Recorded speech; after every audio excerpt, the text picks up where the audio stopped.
Hello everyone, so I hope you are doing well. So, Shubh Deepavali everyone. And so इस वाले video में हम बात करेंगे, इस वाले वीडियो में हम रीड करेंगे अनुदीप दुसेट्टी सर की ऐसे की copy, which is my favourite copy I think. So before anything I would like to tell you that please please have a notebook and note down as much as you can, whether the structure, the example, and all which you feel that you can use in your essay paper or while practicing essay. Just note down it. Okay. So before that, uh, here I have summarized that how we are going to proceed. मतलब एक basic structure क्या होता है किसी ऐसे का. ठीक है, तो जैसे यहाँ पे ऐसे हमारे पास लूज सीट्स होती हैं, तो हम यहाँ पे हम ये बता एक जस्ट ब्रीफ समरी कि कैसे स्ट्रक्चर होना चाहिए, एक आइडियल स्ट्रक्चर कैसे होता है या कैसे टॉपर्स लिखते हैं, विच आई थिंक हम भी फॉलो कर सकते हैं उसको. ठीक है, तो जैसे कि अब कोई टॉपिक है, सपोज ऐसे का कोई टॉपिक है, देन आइडियली ये होता है कि 1 से 2 पेज में आपका इंट्रो हो जाना चाहिए. इनिशियली हमें ये पता नहीं होता है, हम बस इंट्रोडक्टरी पैरा ही लिखते रहते हैं 3-4 पेजेस में. ऐसा नहीं होना चाहिए. Just restrict yourself to the 2 pages. Okay. So यहाँ पे 2 पेजेस में अपना इंट्रो खत्म करो. फॉर एग्जाम्पल, जैसे अब यहाँ पे टॉपिक है, एक पेज में कोई एनेक्डोट से आप स्टार्ट कर रहे हो या कुछ स्टोरी से स्टार्ट कर रहे हो, तो ऐसे यहाँ पे लिखो, फिर इसी स्टोरी को यहाँ पे समराइज कर दो. ठीक है, एक समरी पैरा हो जाएगा. और फिर यहाँ से यहाँ पे आप ये बताओ कि how you are going to proceed, मतलब आप कौन कौन से डायमेंशन में इस ऐसे इसे को खोलना चाहते हो, मतलब कैसे लिखना चाहते हो. जैसे इसमें कुछ कुछ डायमेंशन आ जाएगा कि जैसे व्हाट, जो भी टॉपिक दिया रहेगा उसका मतलब क्या है, how it is going to help you, hurdle क्या है. ऐसे एक ब्रीफ पैरा होगा यहाँ पे. ठीक है, देन उसके बाद सब रेटिंग बना सकते हो, जैसे एज पर योर कन्वीनियंस. अगर आपको लगता है कि अच्छा लगता है, if you are comfortable with सब readings, then just go for it. अगर नहीं तो फिर जस्ट ओके. मतलब बहुत सारे लोगों का मैंने ऐसे भी कॉपी देखा है जिन्होंने बस कोई सब रीडिंग वो नहीं बनाते हैं, जस्ट टू राइट कि हाँ वो पैराग्राफ ही लिखता है. ठीक है, बट यहाँ पे जैसे सर की कॉपी में जो मैंने ऑब्जर्व किया है और जो मैं भी फॉलो करती हूँ, मेरे को भी पसंद है ये. तो आप सब रीडिंग बना दो. इससे क्या हो जाएगा ना, आप एग्जामिनर को डायरेक्टली ढूंढना नहीं पड़ेगा, वो उसको आप पता चल जा रहा है सब रीडिंग. अच्छा, यहाँ पे आपने ये लिखा है, यहाँ पे ये लिखा है. ठीक है, फिर यहाँ पे सब रेटिंग आप बना सकते हो. ये हमारा आ जाएगा बॉडी, बॉडी पार्ट स्टार्ट हो जाएगा यहाँ से. फिर सोच लो, समझ लो कि ये थर्ड थर्ड पेज से हमारा बॉडी पार्ट स्टार्ट हो गया. देन थर्ड में बेसिक. जैसे अभी हम इस वाले जो ऐसे हम आज जो पढ़ने वाले हैं, जब हम पढ़ लेंगे फिर अगेन हम यहाँ पे देखेंगे कि कैसे क्या सर ने स्ट्रक्चर क्या बनाया. बेसिकली यही स्ट्रक्चर है उनका. तो यहाँ पे आप मतलब आइडली ऐसा है, ऐसा बोला जाता है कि एटलीस्ट 2 पैरा होना चाहिए एक पेज में. आप कोई भी ऐसा लिखोगे ना, तो जो कोचिंग वाले हैं वो एक चीज आपके रिमार्क में जरूर रहता है कि just like short short para लिखो, तो शॉर्ट डाउन करो अपने पैरा को, बहुत लंबा मत लिखो. तो आइडली ये सब है कि मतलब एटलीस्ट 2 पैरा होना चाहिए वह एक पेज पे. और उससे कम हो सकता है, मतलब उससे ज्यादा हो सकता है, आई एम सॉरी, उससे ज्यादा हो सकता है, अगर 3 हो सकता है दैट वुड बी बेटर. सो उससे आप क्या होता है ना कि आप छोटे पैरा को पढ़ना. सपोज से अपने आप को एक एग्जामिनर की जगह पर रख के सोचो, जस्ट किसी को और को देखने की जरूरत नहीं है. अगर आपको एक ये ऐसे पैरा बना होगा, आप इसको पढ़ने में आपको ज्यादा अच्छा लगेगा या इस टाइप का जो लंबे लंबे पैरा हो. तो ऑब्वियसली कि ऐसे ही पढ़ने का मुझे अच्छा लगता है. तो ये है. देन सब रेटिंग 2 हमारी आ सकती है अगर इफ यू हैव. तो सब रेटिंग ऐसे ऐसे हमारे 1 2 3 +2 और 5 और ये 6 7. तो 7 पेज मिनिमम जो है हमारा, 7 पेजेस हमारे में हमारा जो बॉडी बॉडी पार्ट हो जाएगा. And then according to your, जैसे आपको सही लगे, जैसे फॉर एग्जांपल कि कोई 7 पेज में लिखता है, कुछ किसी किसी के पास ज्यादा कंटेंट है या कहीं पे, तो एक एक पेज आप और बढ़ा दो. लेकिन जैसे आप सोच लो कि 7 to 8 पेज या 7 to 9 में आपका मतलब ये पूरा हो जाना चाहिए. ठीक है, फिर लास्ट वाले पेज में आप एक कंक्लूजन वाला पैरा इंक्लूड कर सकते हो. तो this is the broader framework that you have to follow. ठीक है, अब हम देखते हैं सर की कॉपी। ठीक है, तो यहाँ पे जैसे अब ये है एक चीज और है कि जैसे सर ने ये कॉपी, ये ऐसे जो लिखा था वो बिफोर मेंस 2017 के मेंस के पहले ही लिखा था। तो ये यहाँ पे ये दिखाता है कि that's why I am like, मैं चूज करती हूँ ऐसी कॉपीज जो बिफोर मेंस लिखी हुई हैं, 10 से 20 दिन पहले लिखी हुई हैं, तो उसमें आपको एक्चुअल चीजें पता चलती हैं कि अच्छा अ, ऐसे ही रिफ्लेक्ट हुई होगी इनके आंसर्स जो रियल एग्जामिनेशन में भी। ठीक है। ठीक है। तो फिर यहाँ से फर्स्ट टॉपिक है, जैसे यहाँ पे 4 इश्यूज हैं, सब सब ने इसको चूज किया है कि change is the end result of all learning. ठीक है, तो यहाँ पे जैसे change is the end result of all learning. So जब भी जब भी एस्से को पढ़ो, फिर उस पे 20 to 30 मिनट लगा के सोचो कि कैसे बॉडी में क्या क्या एग्जांपल्स, क्या क्या क्या आपके डायमेंशंस होंगे, क्या एग्जांपल्स होगा, just jot down at one piece of paper. ठीक है, so then it will help you a lot to be focused, और बी फोकस्ड इन से कि आपको डाइवर्ट नहीं होने देगा ऐसे ऐसे। ठीक है, तो लेट्स सी सर ने कैसे स्टार्ट किया है। So in 1980s, government of Tamil Nadu was confronted with this serious problem. Education level of school-going children kept dwindling down, and the dropout rates was unexpectedly high. Okay, the government has commissioned a detailed study through which they learned that ill health and acute malnutrition were the causes of falling education standard and high dropout rate ratio.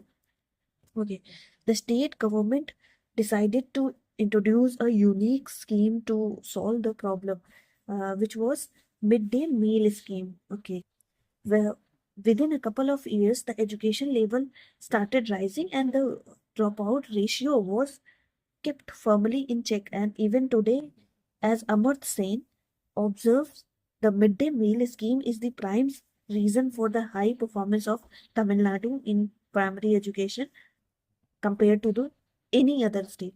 So यहाँ से सब very simple language देखोगे तो बहुत ही simple language में लिखा गया है, और यहाँ पे ये बताया गया है कि एक एक स्टोरी से स्टार्ट किया गया है कि कैसे चेंज कैसे आता है। आप यहाँ से समझ में आ रहा है कि change is the in result of all learning. Basically आप जो सीखते हो, आप नॉट जस्ट, जैसे आप just take an example of UPSC aspirant. ठीक है, and becoming an IAS IPS and all. So आप जब लर्निंग फॉर प्रिपरेशन के टाइम पे आप जो सीखते हो, और वो वही वही वही जो सीखना है वही कहीं ना कहीं चेंज लेके आता है। ठीक है, जब चेंज होता है उस सीखने, जो भी आप सीखते हो उससे जब चेंज होता है, which is the actual result. ठीक है, ऑफ द लर्निंग।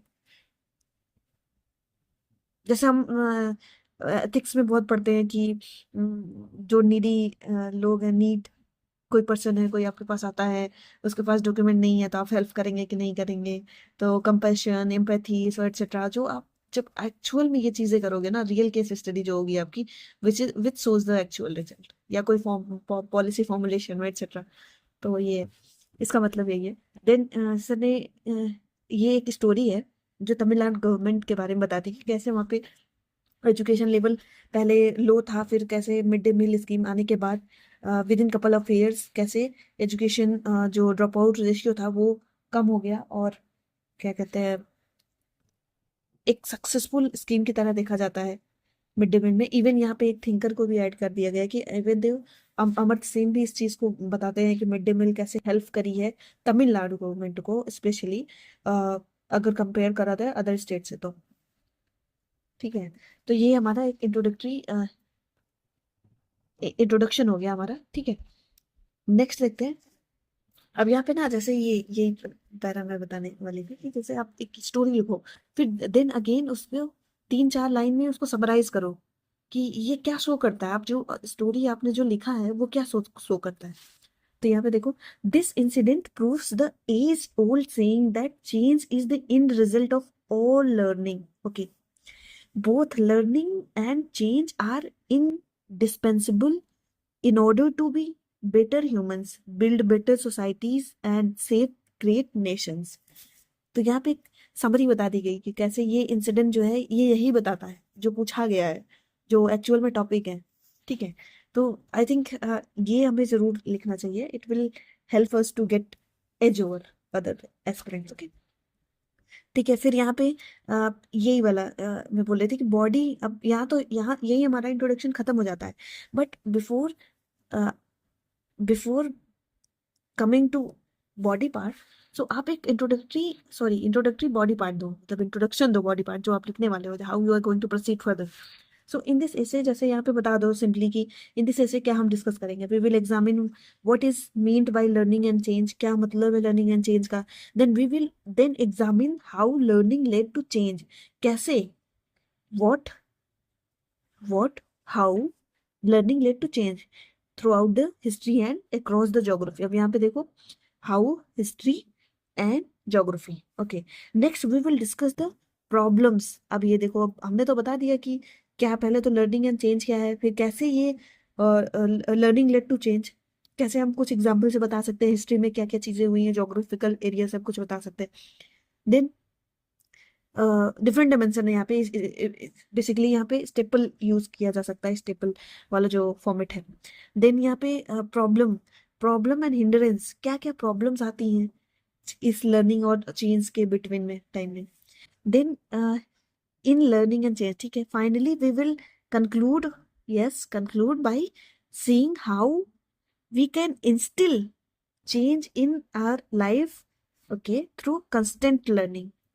अब दिस इज व्हाट इज, पहले हमें बताना है कि what is learning and change, then how learning led to change, ठीक है। अब हम एग्जाम्पल से कुछ बता देंगे, फिर उसके बाद हम बताएंगे कि इवन दो चेंज ऐसा हुआ है बट बैरियर्स या प्रॉब्लम्स क्या क्या आती हैं।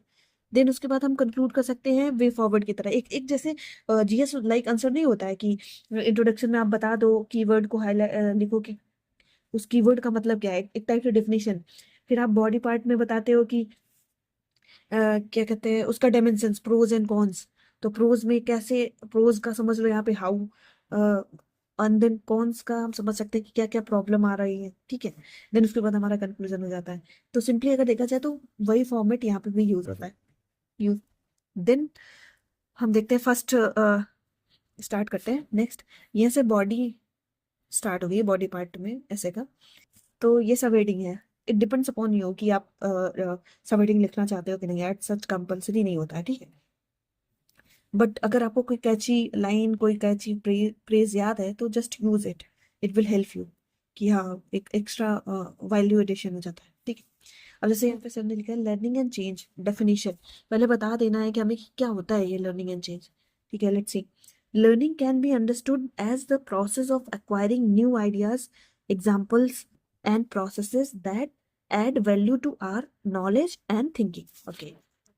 देन अब यहाँ पे example, as many as examples you can use, मतलब जितना हो सके उतना एग्जाम्पल यूज करो, ठीक।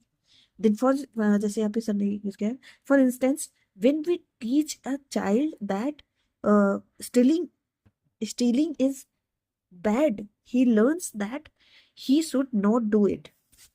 सिंपल, वेरी बेसिक एग्जाम्पल कि जब हम किसी बच्चे को सिखाते हैं कि भाई चोरी करना गलत आदत है, तो वो ये सीखता है कि that he will not do it, वो नहीं करेगा ऐसा, वो नहीं, उसे नहीं करना चाहिए, वो नहीं करेगा further. Then when we teach childrens that men and women are equal, they learn that patriarchal society is injustified and immoral। सही बात है। अब ये सोसाइटी सोसाइटी का एक एग्जाम्पल है। जब हम किसी बच्चे को सिखाएंगे कि मेन एंड वुमेन इक्वल है, तो वो कहीं ना कहीं वो वो एक लर्न करेगा कि दैट पेट्रियार्कल जो society is unjustified and immoral होती है, ठीक। Thus it can be seen that from learning comes change, ठीक है। अब यहाँ पे बेसिक पहले उसके डेफिनेशन बता दिए गए, देन एग्जांपल्स। अब नेक्स्ट देखते हैं, चेंज के बारे में देखते हैं। लर्निंग, चेंज आता है, चेंज क्या, change refers to the fundamental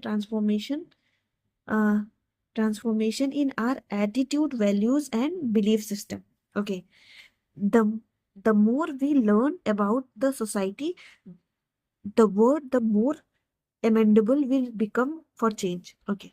अब यहाँ चेंज के बारे में बता दिया गया। नेक्स्ट देखते हैं, how learning leads to change. अब यहाँ पे what is learning and change, ठीक है। एंड अब हमें नेक्स्ट डायमेंशन देखना है कि how learning leads to change, ठीक है, अक्रॉस स्पेस एंड टाइम। अब ये देखो, अच्छा एक praise है, that we can use it.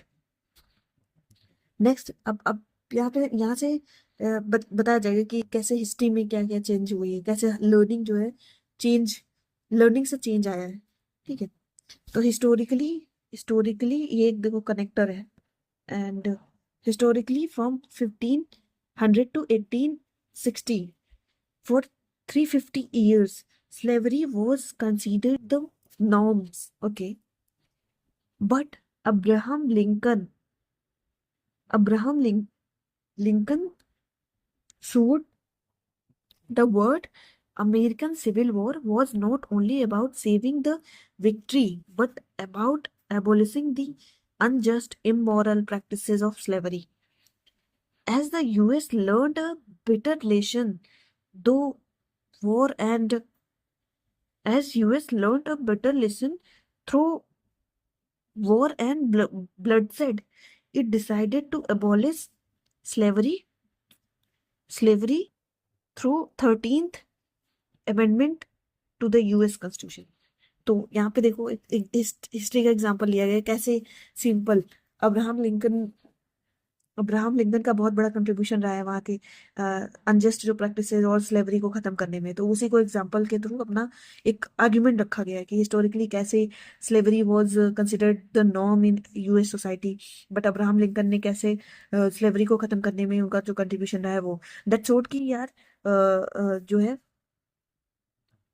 Bitter जो US learn the bitter lesson, ठीक है, through war and blood set. तो कितना ब्यूटीफुल आर्ग्यूमेंट। नेक्स्ट देखते हैं सेम हिस्ट्री से। अब एक देखो यहाँ पे अगर देखा जाए तो ये एक इंटरनेशनल एग्जांपल, मतलब इंटरनेशनली वर्ड से लेके ले वर्ड वर्ड का एग्जांपल है, वर्ड हिस्ट्री से समझ लो या वर्ड से। देन अब हम देखते हैं इंडिया में कुछ ऐसे इंसिडेंट्स है। Back home Mahatma Gandhi united.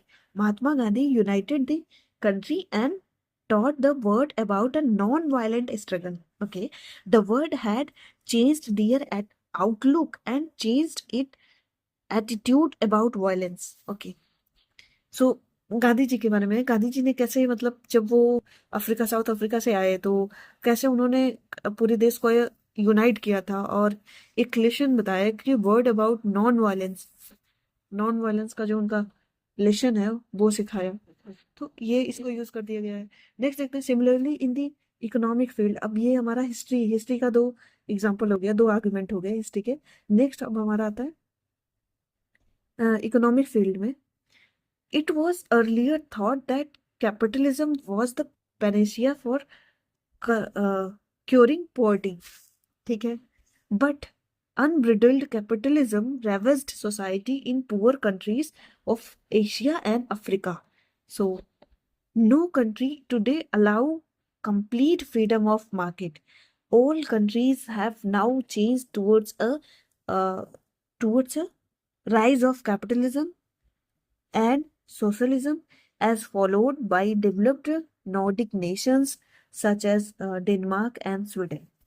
यहाँ पे देखो कितनी अच्छे तरीके से यहाँ इकोनॉमिक फील्ड में इकोनॉमी के बारे में बताया गया है कि कैसे कैपिटलिज्म वाज द, पहले ऐसा बोला था कि capitalism was the Panacea for curing poverty, but फिर बाद में ये देखा गया कि नहीं, कैसे अनब्रिडल्ड अनकंट्रोल्ड जो कैपिटलिज्म होता है जहाँ पे भी वो जैसे वो उससे जो है इकोनॉमी पे, उस देश की इकोनॉमी पे और बुरा प्रभाव पड़ता है, उससे पॉवर्टी वगैरह क्योर नहीं होती है। ठीक है, सो यहाँ पे इकोनॉमी से इतना ब्यूटीफुल एग्जांपल लिखा गया।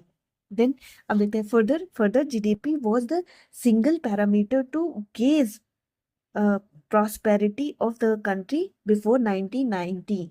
Okay, though Mahbul ul Haq and Amartya Sen effort, not though, through, sorry, through Mahbul ul Haq and Amartya Sen effort, we have learned that Human Development Index is a much better parameter to capture all round development. Thus, the nations of world changed from GDP to HDI through learning and change. What you can see here, कि हर एक जो para है ना, उसमें आप अपना argument जो है विथ एग्जांपल आप दिखा रहे हो, फिर लास्ट में at the end of the para you are just insisting upon the topic again and again, you are revisiting the topic. Like जैसे अब यहाँ पे बता दिया गया कि कैसे पहले ये बोला जाता था कि GDP was all the thing, मतलब कंट्री की ग्रोथ को, इकोनॉमिक डेवलपमेंट हो, ग्रोथ हो, सबको जीडीपी से काउंटर किया जाता था, मापा जाता था। देन अब जब महबूब उल हक एंड अहमद सेन के एफर्ट से ये देखा गया कि जब उन्होंने एसडीआई डेवलप किया, तो वो ये देखा गया कि कैसे जीडीपी से GDP to SDI learning and change का एक एग्जाम्पल है। कैसे वर्ड पूरा चेंज हुआ from GDP to SDI through learning and change. This is very important. You will notice in every toppers copies it कि वो अगेन अपने आर्ग्यूमेंट जो भी दे रहे हैं उसके बाद वो अगेन वो टॉपिक पे रिविजिट कर रहे हैं कि भाई देखो हम ये बताना चाह रहे हैं। ठीक है, नेक्स्ट देखते हैं हम इन पॉलिटिक्स। अब यहाँ पे देख लो कि इस हिस्ट्री के दो आर्गुमेंट हो गए, एक हमारा वर्ड से, एक इंडिया से, एंड देन इकोनॉमी का भी दो आर्गुमेंट हो गया। एक बेसिक इकोनॉमी जो कैपिटलिज्म वगैरह यू कैन से वर्ड से ही कनेक्ट कर लो इसका, कैपिटलिस्ट सोसाइटी से, and then second one is GDP का, मतलब दो आर्गुमेंट इकोनॉमी से हो गए। अब नेक्स्ट देखते हैं पॉलिटिक्स में। Politics too there is always a constant there is always a constant fuse. French Revolution was the French Revolution was the result of learning that all humans are equal. ठीक है, वो French revolution का result ही यही था कि all humans are equal and liberty, equality and fraternity are every every person's fundamental right. This simple real this simple realization led to abolishment of dictatorship and establishment of the French Republic. Even today, the Arab Spring give us a good example for how when people learn about new ideas, it leads to change. The relationship between learning and change extend to social sphere as well. यहाँ पे देखो, अब ये politics में हमने French revolution यहाँ पे देखा, सर ने फ्रेंच रेवोल्यूशन को लिखा है। देन अब एक चीज और यहाँ पे आपको देखने मिलेगी, जैसे कि जब आप एक पैरा से दूसरे से पैरा में मूव कर रहे हो, तो अगर यहाँ पे पॉलिटिक्स की बात करिए, पॉलिटिकल कॉन्टेक्स्ट में बात करिए, नेक्स्ट अगर हमें सोशल लेवल में बात करनी है, सोशल स्पेयर, तो यहीं पे लिख दिया गया है कि that this relationship between learning and change extend to social sphere as well. And then ये भी एक एक कनेक्टिंग पैरा की तरह, कनेक्टिंग लाइन की तरह काम करता है, जो कि फ्लो बनाने में, फ्लो मेंटेन रखने में हेल्प करता है।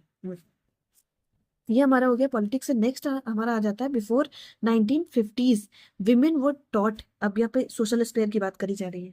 अब यहाँ पे लिखने की जरूरत नहीं है social sphere, because we have already mentioned here, तो यहाँ पे ऑलरेडी मेंशन है।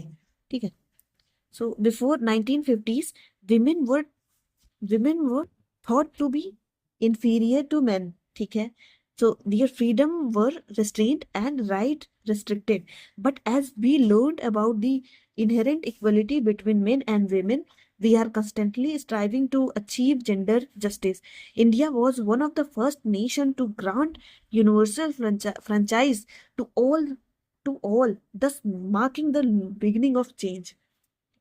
यहाँ पे देखो कैसे बेसिक राइट, जो विमेन को बेसिक राइट दिया गया अपने इंडिया में, जब वो भारत आजाद हुआ तभी से वोटिंग राइट विमेन के लिए, इवन दो सो कॉल्ड जो वेस्टर्न कंट्रीज हैं, सो कॉल्ड डेवलप्ड कंट्रीज में भी ये चीज नहीं थी।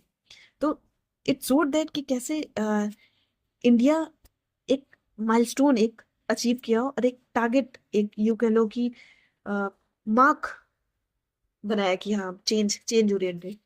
Next, like similarly today, our regressive attitude towards LGBTQ community are constantly being demolished as we learn about the scientific and moral reason to recognize and celebrate LGBTQ community. So the struggle to repeal Section 377 of IPC is a journey towards change. ये देखो कितने कितने अच्छे से connect किया गया। यहाँ पे भी चेंज की बात करी गई, यहाँ पे भी चेंज की बात करी गई। हर एक आर्गुमेंट में, हर एक जो पैरा है उसके अंत में आपको वो जो रिविजिट टॉपिक को रिविजिट किया जाता है। ठीक है, नेक्स्ट देखते हैं। सो अब तक हमने देखो हिस्ट्री के बारे में बात करें, हिस्ट्री से 2 एग्जांपल, अब्राहम लिंकन और महात्मा गांधी। फिर हमने हिस्ट्री हिस्ट्री की बात करी। फिर इकोनॉमिक फील्ड में हमने 2 एग्जांपल देख लिया, एक पहला हमारा कैपिटलिज्म, दूसरा हमारा जीडीपी। एंड देन अब पॉलिटिक्स में भी हमने ये देख लिया, एक फंडामेंटल राइट, फ्रेंच रेवोल्यूशन का, एक टाइप से वर्ड में आप कोई इंसिडेंट्स उठाओ वर्ड हिस्ट्री से, उसको यहाँ पे लिख दो। देन दूसरा हमारा कि कैसे इंडिया में क्या क्या चेंजेस हुए, इंडिया के पर्सपेक्टिव से भी एक एग्जांपल लिया गया। तो यहाँ पे पॉलिटिक्स में हो गया। देन यहाँ पे सोशल लेवल पे विमेन के राइट को लेके हो गया। देन नेक्स्ट हमारे सोशल लेवल पे हमारा एलजीबीटीक्यू कम्युनिटी के बारे में बता दिया गया। नेक्स्ट देखते हैं moreover even in administrative sphere. अब देखो हिस्ट्री हो गया, इकोनॉमी हो गया, पॉलिटी हो गया, सोशल स्पेयर हो गया, अब हमारा एडमिनिस्ट्रेटिव स्पेयर आ गया। That's why I am telling कि ये स्टेपल वाला जो अप्रोच है, स्टेपल वाला approach, it will help us to generate more points. ठीक है, ठीक है। तो ये हमारा थिंकिंग लेवल बढ़ाता है, स्टेपल से हम सोच सकते हैं। देन इस administrative sphere we see the interplay of learning and change, as we learn that corruption is a result of officers discretion. The government is framing laws to more towards online delivery of services, for example direct benefit transfer. Yes, government schemes such as soil health card, startup India are all result of learning and changing policies for the better future. Again वहीं पे learning and change पे हम वापस आए। ठीक है, कितने अच्छे से लिखा गया कि एडमिनिस्ट्रेशन में कैसे करप्शन होता था। देन अगेन हम ऑफिसर्स का करप्शन देखा जाता था, next with politician and officers. Then क्या हुआ, डायरेक्ट बेनिफिट ट्रांसफर का मैकेनिज्म आया कि अब हम डायरेक्टली ट्रांसफर करेंगे फार्मर को, किसी को भी पैसा जो ट्रांसफर किया जाता है गवर्नमेंट के थ्रू। उससे क्या हुआ कि कैसे learning and changing policies for the better future. ठीक है, नेक्स्ट देखते हैं lastly learning and change are most relevant in tackling climate change. अब देखो इन्वायरमेंट वाला आर्ग्यूमेंट आया, इन्वायरमेंट के हिसाब से हम देख लेते हैं। ऑलरेडी हमने हिस्ट्री पॉलिटी इकोनॉमी सोशल और एडमिनिस्ट्रेशन, अब नाउ इन्वायरमेंट के बारे में भी हम बात कर लेते हैं कि there is a strong scientific consensus 97% that man-made cause are the prime driver of climate change and planet destruction. This learning has challenged our previous beliefs, and climate change was a natural phenomena. And so the world got together at Rio in 1992 to establish UNFCCC and change the discourse on climate. Paris Climate Deal of 2016 is a step towards this a major change so as to ensure safety of our planet. यहाँ पे भी देखो connect किया गया change को, environmental argument है ये, environment से आर्ग्यूमेंट यहाँ पे उठाया गया है क्लाइमेट चेंज को लेके, कैसे चेंज आया, कैसे फिर कंसेंसस बिल्ड हुआ अमंग द वेरियस नेशंस, और ये हमारा रियो 1992 आया। ठीक है, देन अब ये हमारा हो गया, हमने बता दिया कि कैसे जो है चेंज हुआ। अब एक देखो, अब एक पोर्शन से दूसरे पोर्शन में जाने में कनेक्टिंग पैरा आपको देख यहाँ पे लिखा गया है, जैसे कि having discuss the importance. Basically यहाँ पे जो अब तक हमने डिस्कस किया वो इम्पोर्टेंस था कि इम्पोर्टेंस में कैसे हिस्ट्री से, ज्योग्राफी से, पॉलिटी से, सोशल स्पेयर से, इन्वायरमेंट से, इकोनॉमिक से हमने कुछ कुछ एग्जाम्पल दिए, उसके थ्रू हमने अपने आर्ग्यूमेंट को स्ट्रॉन्ग किया कि हाँ कैसे चेंज, लर्निंग से चेंज आता है। Then, having discussed the importance of learning and change and how learning has led to change throughout space and time, but again, let us examine the obstacles to learning and change. अब यहाँ obstacle की बात करी जाएगी। Obstacle में क्या है कि learning and change the barriers, एक हेडिंग है। नेक्स्ट, फर्स्टली ये देखना, ये नोटिस करना, ये दिस इज समथिंग, ये भी एक कनेक्टिंग वर्ड है। Firstly, change is never easy and there is always fierce resistance to it. Okay, सही बात है। There are always vested interest who want to maintain the status quo. ठीक है, for example जैसे यहाँ पे how dictator Bashar al Assad has crushed rebellion in Syria. Is a case in point. ठीक है, तो यहाँ पे चेंज क्या है? चेंज इतना इजी नहीं है, change is never easy and there is always fierce resistance, resistant होता है यार, कहीं भी देख लो। चेंज इतनी आसानी से नहीं होता है। For example you can connect with कि जैसे अभी अभी जो प्रेजेंट में जैसे सोसाइटल मोरल एंड एथिक्स की बात करा जाए तो सोसाइटी में जैसे विमेन वाला जो इशू हुआ वेस्ट बंगाल में, अब उसके बाद से बहुत सारे लोग सड़कों पे आए। अब धीरे धीरे वो इतना जल्दी चेंज नहीं होगा, बट ऐसे जो इंसिडेंट, ऐसे अनफॉर्चुनेटली जो इंसिडेंट होते हैं, उनसे फिर धीरे धीरे लोगों में कंसेंसस बिल्ड हो जाता है, गवर्नमेंट के सपोर्ट से, लॉ से, फिर कंसेंसस बिल्ड होता है, लोगों में मोरालिटी आती है, देन धीरे धीरे सोसाइटी इवॉल्व होती है, चेंज आते हैं। ठीक है, then next, secondly, poverty, ignorance, and disease keep people uninformed about their rights and prevents them from changing. For example, जैसे मेजोरिटी ऑफ इंडियंस, यहाँ पे है कि कुछ तो ये सब बैरियर हैं, पॉवर्टी, इग्नोरेंस एंड डिसीजेस, ये भी एक एक टाइप से बैरियर हैं जो चेंज जो चेंज चेंज नहीं आने देते हैं। ठीक है, इन सोसाइटी। फॉर एग्जाम्पल जैसे यहाँ पे majority of Indians practice open defecation due to lack of viable functioning of toilet. So thus even though a poor family wants to forego that practice, they can't due to lack of resources. Yes, कितने अच्छे से connect किया गया यार, wow. Okay, next, thirdly we must realize that free speech is fundamental for learning and change. Okay, the moment there is a threat to free speech, we lose an opportunity to learn a new idea, a novel perspective.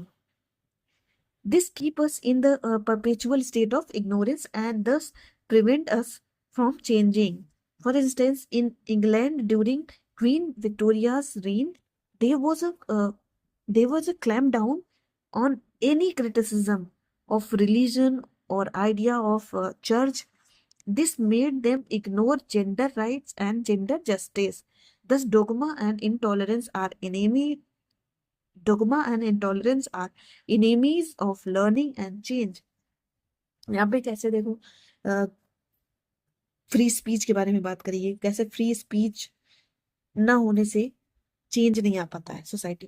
ठीक है, next देखते हैं हम। Lastly, another major barrier is the phenomenon of fake news we are witnessing recently. Our life have become so much dependent on online content that any fake WhatsApp forward, a fake story on Facebook, etc., can keep us entrenched in our own ideological echo chamber, thus preventing us from appreciating others' perspective. So, how do we overcome the barrier so as to learn and change ourselves and our societies?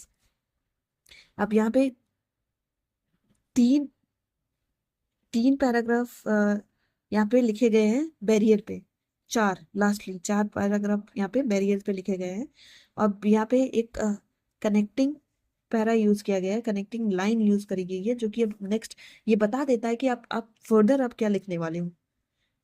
ठीक है, अब यहाँ पे बताया गया कि कैसे हम ओवरकम कर सकते हैं इन सब चीजों को। नेक्स्ट आता है हमारा, फिर से सब हेडिंग हो गई, learning and change towards a better future. ठीक है, as Nelson Mandela had formerly had famously said, if you want to change the world, start with children. ठीक है, inculcating the right values and attitude among children is essential to build a better tomorrow. So children must not be taught what to think, but how to think. Okay, critical thinking, reasoning, and logic are tools that can shape children's thinking. Okay, so that when they are faced with a new idea, a new perspective, they shall evaluate it critically with reason rather than getting mired in dogma. So as children learn through imitation, but telling example from lives of great persons such as Mahatma Gandhi, Martin Luther King, we can mold them in a way that challenges their own belief constantly. Basically देखो यहाँ पे कितने अच्छे से कैसे हम इस problem को इस प्रॉब्लम का सोल्यूशन क्या हो सकता है ये बताया गया है। नेल्सन मंडेला का फेमस कोट यूज किया गया है कि भाई बच्चों से शुरुआत करो, inculcating the right values in children will help us in this direction. ठीक है, तो ये भी है। नेक्स्ट आता है हमारा, similarly for constant learning education must be free and decentralise. ठीक है, कंटिन्यूअस लर्निंग के लिए हमें भाई education must be free and decentralise होना चाहिए। With the power of technology, we have the tools to take ideas and education can even to the remotest corner of the world। ठीक है भाई, technology की हेल्प से हमारी remotest corner पे भी, रिमोटेस्ट विलेज तक भी पहुंच सकती है education. Further, our country also needs to set an example of how we can learn and change to better ourselves। Then उसके बाद ये हमारा हो गया, कुछ सोल्यूशंस बता ही दिया गया। ठीक है, नेक्स्ट आ जाता है हमारा यहाँ पे कंक्लूजन। अगेन यहाँ पे देखना, history has shown us that change is the only constant in life। Without learning and change, we risk stagnation as individuals, as a society, as a nation। So let us avow to be constant learner and be agent of change so that we build a better world for everyone। For that learning should never cease and change learning should never cease, okay, and change must be begin from us, okay। As Gandhi ji once said, our greatness lies not so much in changing the world as in changing ourselves। ये basic code जो हम बहुत बार पढ़ते हैं वो use किया गया है। सो यू कैन सी कि कैसे कंक्लूजन है यहाँ पे, बेसिकली उसको समराइज किया गया है। ठीक है, और यहाँ पे कोट यूज किया गया है। So you can just collect the quote, जो भी आपको अच्छा लगे यहाँ से जस्ट नोट डाउन इट। तो यहाँ पे बहुत ज्यादा जो हम सोचते रहते हैं कि बस कोट कोट पढ़ना है ऐसे वैसे कोट, नहीं नहीं हम याद कर सकते उतना, और हम नहीं नहीं हम उसको रिप्रोड्यूस कर सकते हैं। तो सिंपल कोट जो हम ऑलरेडी पढ़ चुके हैं, जैसे महात्मा गांधी का, विवेकानंदा का, एनीथिंग जो विच यू फील कि यार वो शॉर्ट है और इजी है, उसको हम यूज कर सकते हैं, जस्ट नोट डाउन इट। यहाँ पे कंक्लूजन में एक समरी टाइप में कंक्लूजन दिया गया है। And then you can see कि कैसे, मतलब एक अप्रोच समझ में आ रही होगी कि कैसे इंट्रोडक्शन, कैसे इंट्रोड्यूस किया गया है एक स्टोरी से, फिर उसको समरी एक समरी पैराग्राफ डाला गया है यहाँ पे। Let me just go back and again reiterating the कि कैसे स्ट्रक्चर होना चाहिए, बिकॉज अगर हमें स्ट्रक्चर समझ में आ गया तो वो हमारे लिए लिखना आसान हो जाता है। नहीं तो हम ना फ्लो से बिगड़ जाते हैं, फ्लो से डाइवर्ट हो जाते हैं कि हम एक ही चीज को बार बार वही लिखे पड़े हुए हैं, ऐसे नहीं होना चाहिए। तो यहाँ पे जैसे इंट्रो हो गया हमारा, इंट्रो को यहाँ पे समरी बताई गई कि इस इंसिडेंट से क्या चीजें होती हैं, इस इंसिडेंट कैसे आप टॉपिक से रिलेट करते हो। ठीक है, देन इसके बाद फर्दर अप्रोच बताई गई कि कैसे आप इस इसी को कौन कौन से डायमेंशन ले जाओगे। तो पहला हमारा what, how, and then problem क्या क्या आएगा, फिर उसके बाद हम वे फॉरवर्ड थोड़ा बता देंगे, फिर हम कंक्लूड कर देंगे। ठीक है, फिर हमने अब डायमेंशन ये बना, जो हमारा स्टेपल वाला अप्रोच है वो हम फॉलो कर सकते हैं। सो सोशल, टेक्नोलॉजिकल, एनवायरमेंट, पॉलिटिकल और इकोनॉमी एंड टेक्नोलॉजी, ऐसे हम साइंस एंड टेक। तो ये इंट्रोडक्शन में हम सोच के हमने आर्ग्यूमेंट लिख सकते हैं। देन उसके बाद हमारा कंक्लूजन में हम अगेन किसी कभी कभी ऐसा भी होता है कि कंक्लूजन को ना आप अपने जो इंट्रो वाला जो स्टोरी है उसी से आप कंक्लूड कर सकते हो। तो जैसे भी है, मतलब it depends on the topic, कौन सा टॉपिक पूछा गया है क्या पता है, तो ये भी है। बट ब्रॉडर स्ट्रक्चर हमें पता होना चाहिए, कितने पेज में हम क्या लिख सकते हैं, कैसे डायमेंशन होने चाहिए क्या। तो आई होप गाइस आपको ये पसंद आया होगा। ठीक है, सो नेक्स्ट नेक्स्ट टाइम हम जो डिस्कस करेंगे, ये नेक्स्ट वाला जो सर का ऐसे है वो हम डिस्कस करेंगे। ठीक है, या फिर कुछ और देखते हैं क्या करते हैं। तो so guys, thank you, see you next time, thank you.